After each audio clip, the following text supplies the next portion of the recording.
This is Pet Life Radio. Let's talk pets.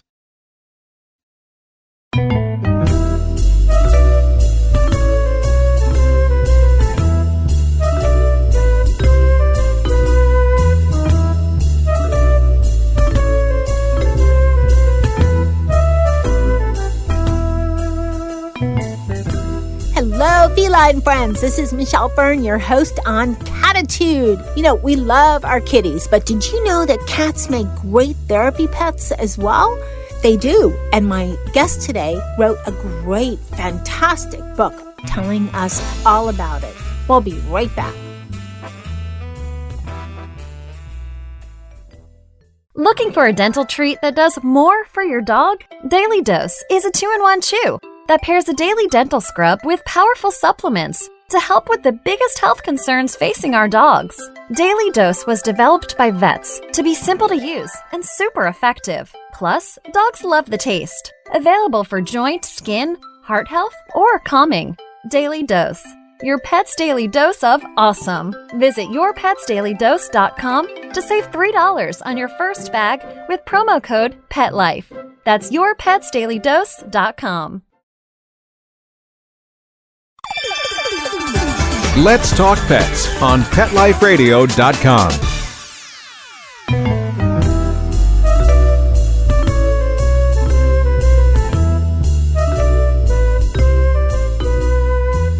Welcome back, everyone. I'd like to introduce Anne Beall. She is the author of Heroic, Helpful, and Caring Cats, Felines Who Make a Difference. Welcome, Anne. Thanks for having me.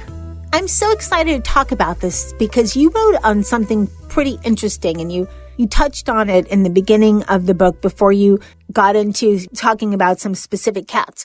But cats are kind of not very popular as therapy pets. And why is that?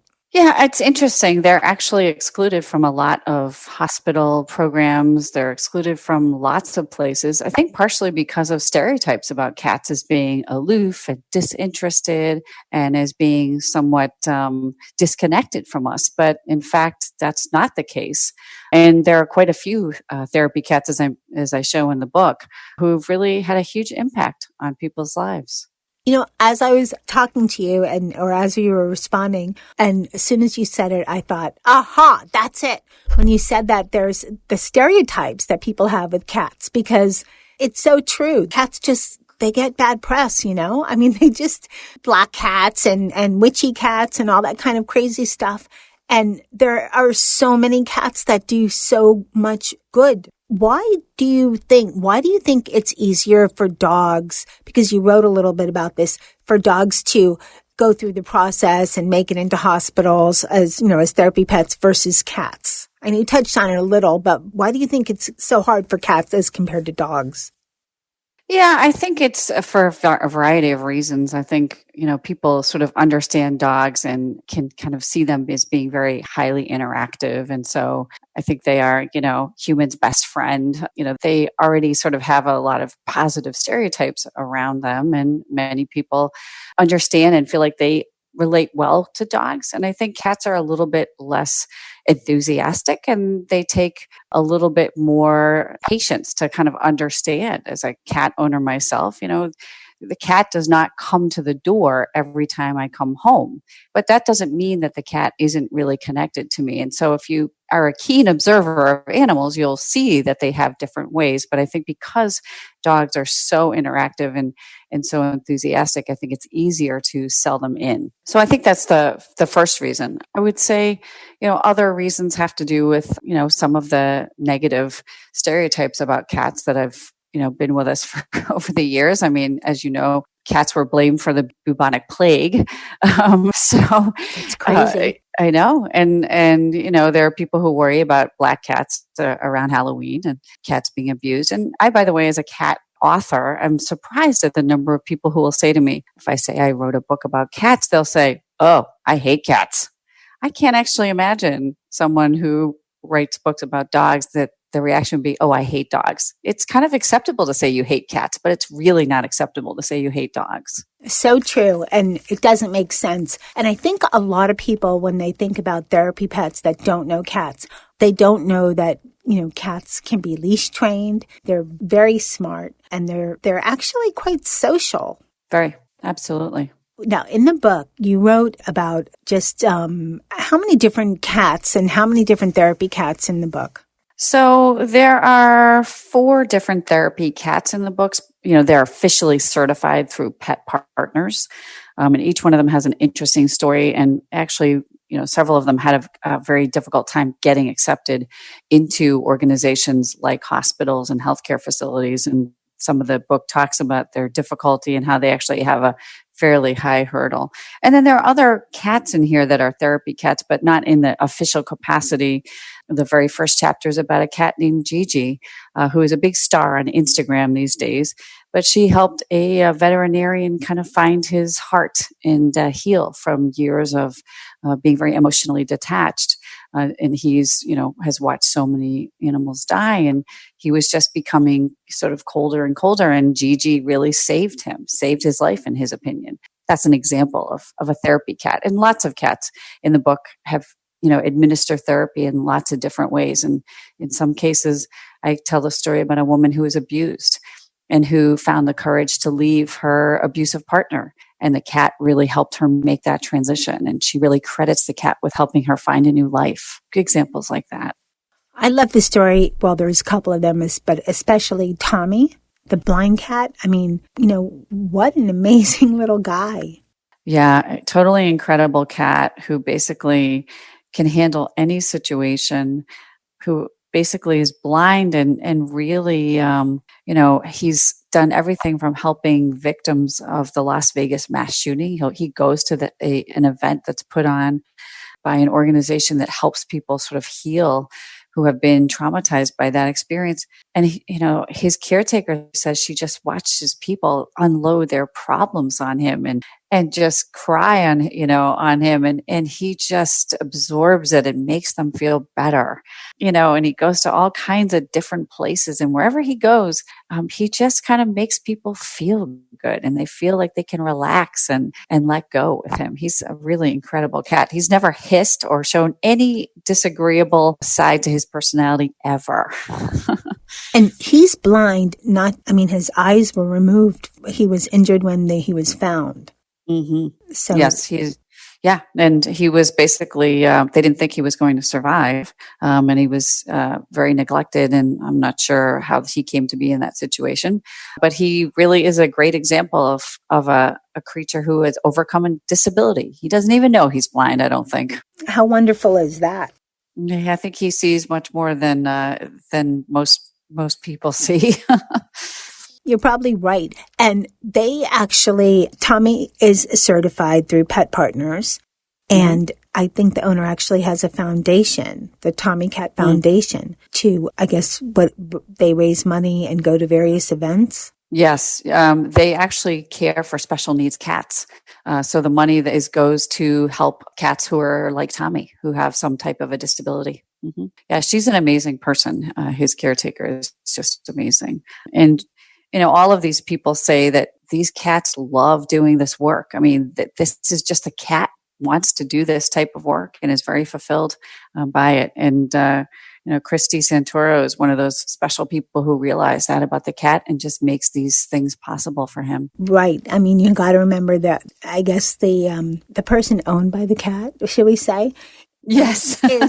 Puts just an amazing effort behind, getting everything taken care of. Huge amount of work. Yes. Geraldine, the owner the person owned by Pearl, she had her cat certified, or I don't know, but she was able, what the right word is, but she was, I guess, the cat Pearl was approved to do therapy in a hospital, which is really hard to do and very rare. Tell us about that story. Well, that's an interesting story because, Pearl is just an amazing cat, and she was able to do a lot of really amazing things. I mean, she went to, these events where these college kids were partying and doing all kinds of stuff. And Pearl just kind of hung out and wasn't stressed by it. And Pearl was put into lots of different types of situations and just showed she could handle them. She didn't really get nervous. And so Geraldine kept saying to the hospital, look, not only do the patients want it, but Pearl is the right cat to bring into this situation. And she actually started passing out pictures of Pearl when she would go with her dog to do the assisted dog therapy. And patients would say, I like your dog, but I really actually would prefer a cat. And enough people started saying, please bring in a cat into this hospital that eventually Pearl was accepted. But it took, quite a while to have that happen. And the standards for Pearl are very high. She has to pass a very strict test. But then on top of that, there are very strict standards around she has to be bathed before her visit. There can't be any, contact, body-to-body contact. So there has to be a towel or a sheet between Pearl and the patient. And, there's all these things that have to be done. Disinfectants have to be applied to her paws and whatnot. But she's one of these incredible cats who's made a huge difference. And the hospital administration sends these wonderful notes to Geraldine about, the children that Pearl has really assisted. And I think you probably read a few of those, but in some cases, Pearl was there towards the end of a child's life who had been given a terminal diagnosis and was a huge part of the end of life care. Yeah, I read that. And I thought, if you mention that in the interview, I don't know how I'm going to get through that. But Kelsey, the teen that was terminal. Yeah. It's amazing what therapy pets in general, but especially cats, probably because I think their size, and cats are cats, but their size is different, than dogs. I know there's small dogs too, and I have one of those yapper dogs, but there's something different with how I think cats are kind of intuitive about things that I know dogs are too. We're not going to compare the both, but their intuitiveness is just different and how they can pick up certain things. That's what I think. Yeah, I think cats are interesting. I mean, I think they are keen observers. We don't think of them as being quite as tuned into us as they are, but they are keen observers. I think that they offer a kind of a different type of experience because they're not quite in your face, and they're not, quite so sort of. They're much more. Maybe in some cases they're very calming because they're not quite of pushing on at you. But I think they're incredibly keen and incredibly sensitive. And I've had cats for many years. And one of my own personal stories was that I got into a fight with a family member. It was a very, very loud and tearful fight. And my cat, who is very afraid of loud noises, walked out into the middle of the living room in the middle of this fight, got up on the couch and started to rub her face against my face. She was trying to comfort me because she saw I was so upset. And it occurred to me that, we don't think of cats as doing that kind of thing. And they may want to do it more than we actually give them the opportunity to do that. Exactly. We're going to take a short break. We'll be right back. And there's one more cat, at least one more cat I want to talk about that I read about in your book. We'll be right back.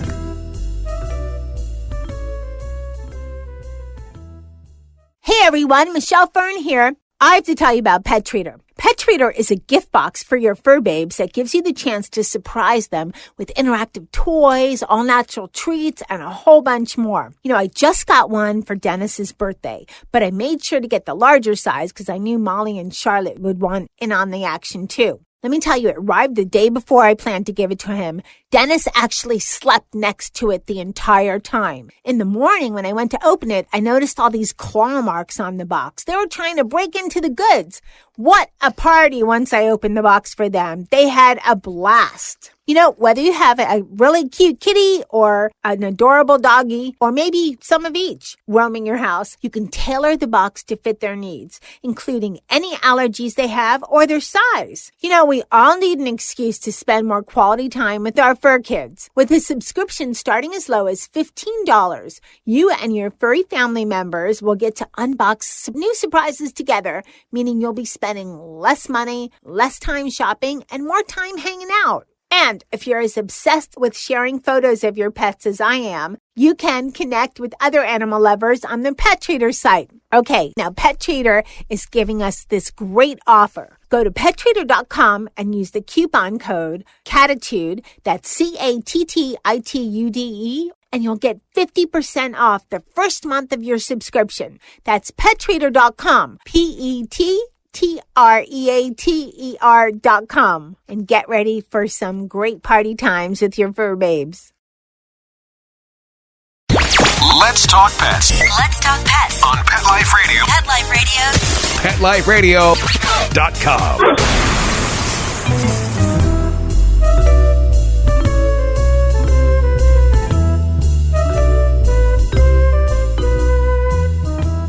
Welcome back, everyone. This is Cattitude, and we're talking to Anne Beall, who wrote an amazing book that talks about cats that are doing different types of therapy work all over the country. And I loved the story about Tino. He's a Devon Rex, and in the picture that's in the book, he just looks like he's in, I guess, a cat carriage. Yes. A cat stroller, and he just looks fierce. He looks like I'm on a mission. I have people to take care of and get out of my way. Just that little face. He just has this look about him. He has done some pretty serious work with vets. He has, yeah. He is a very welcome addition at various places he goes to. He goes to Washington State's VA community living centers, where vets who are sometimes disabled live in these assisted facilities. And he seems to be able to read vets exceedingly well. He seems to understand what vets want and need and how to interact with them. And in some cases where people are unable to move their limbs or their hands, he will put his head underneath of the vet's hand, and vets will use big smiles will come on their faces. And the story that I like the most about Tino is the story where there was a vet who said, you should come on by, but I don't want to, interact with your cat. And they went and visited his caretaker is actually Danny Sayers, and she would go and take Tino, and they would always stop by this one vet, and they would kind of chat. And then one day Tino indicated he wanted to go up onto the man's lap, and Danny was thinking, what's going on here? And she thought, well, I guess I'll just check. And so she asked the vet, is it okay if he sits on your lap? And the vet said, I would actually like that.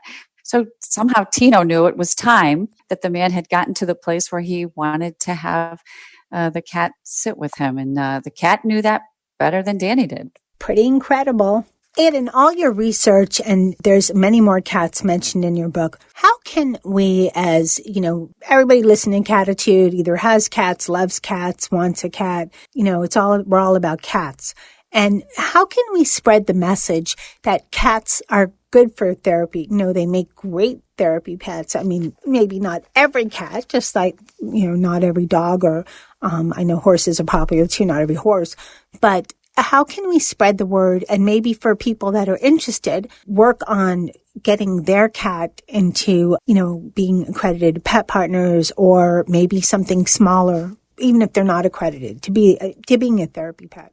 Yeah, I mean, I think first, we need to start to accept them into lots of different settings, whether it be hospitals or whether it be assisted living facilities or whether it be other types of things. We need to advocate for them in these situations because we know that they make a big difference for the people who are there. And then in terms of getting more cats to get certified, there are quite a few groups all over, actually. There are small groups there's Rainbow Assisted Therapy Group here in Chicago. It's a very small group, but there are very large certification groups like Pet Partners and other animal certification programs that you can train and get your pet certified. And I think it's really, looking at the cat in your life and saying, does this seem like a cat that might enjoy this type of work? And would this be something that would be a good fit?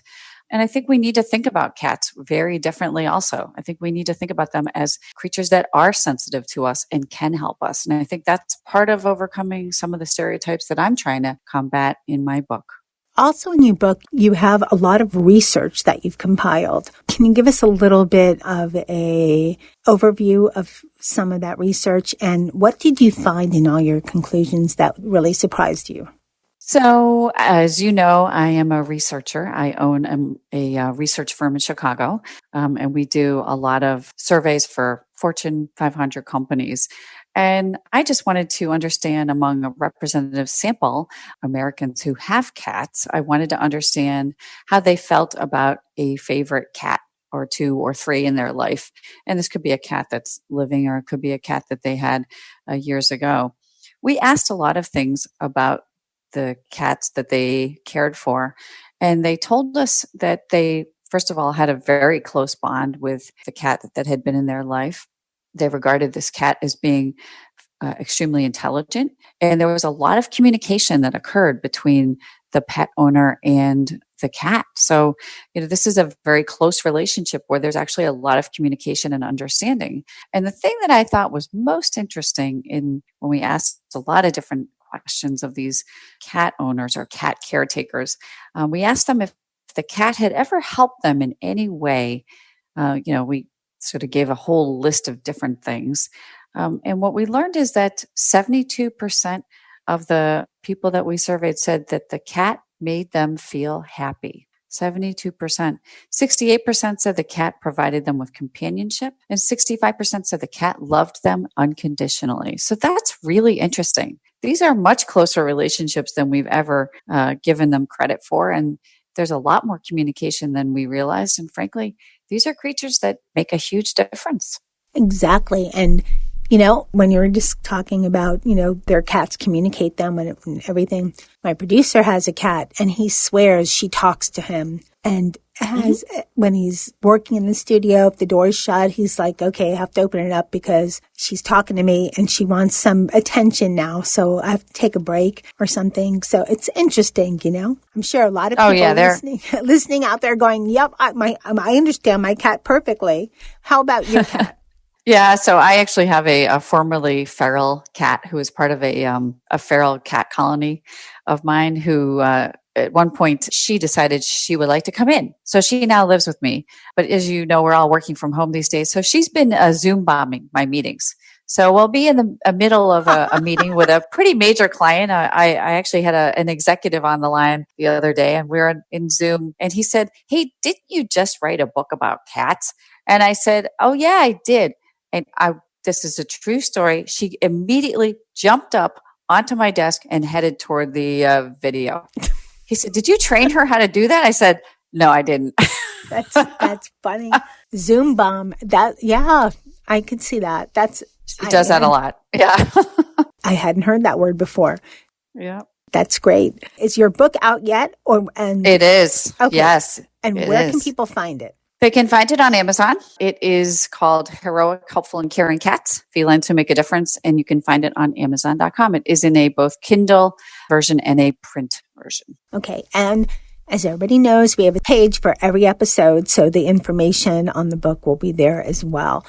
Thanks again for coming on Cattitude. Thank you so much. It was a pleasure meeting you. So you see, cats can and do make great therapy pets. And those of us that have cats, we know this. But this book that Anne wrote that shares stories of several cats and how they are giving such therapeutic vibes to all of these different types of people in different situations is such a wonderful book. If you love cats, you'll want to check it out. And again, the information will also be on the static page. You can go to PetLifeRadio.com, go to Cattitude, this episode, and there'll be a link for the book as well, the title of the book and so forth. I'd like to thank my cat gang for all their therapy. So thank you, Dennis, Molly, and Charlotte. And just to share, if I had one cat that I would say would make the primo therapy cat, it would be Dennis. He's a lover. Then it would be Molly. Charlotte is probably not going to ever be a therapy cat, but she tries. So thanks to my cat crew, and thanks to also the canine crew that keeps them in line, or maybe vice versa, Nikki and Mr. Z. Thanks to my guest, of course. Thanks to everyone listening to Cattitude. Thank you so much for listening. And of course, always thank you to my producer, Mark Winter, for making me and my guests sound amazing. Keep listening. We have some more great shows coming up. Let's Talk Pets, every week on demand, only on PetLifeRadio.com.